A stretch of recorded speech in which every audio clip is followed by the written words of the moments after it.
பக்கத்திலே கொஞ்சம் வாமா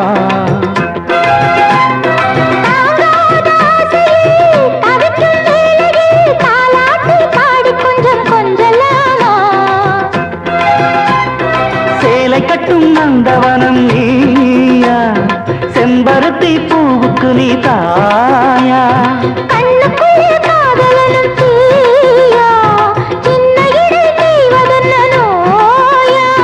கட்டி அணைச்சா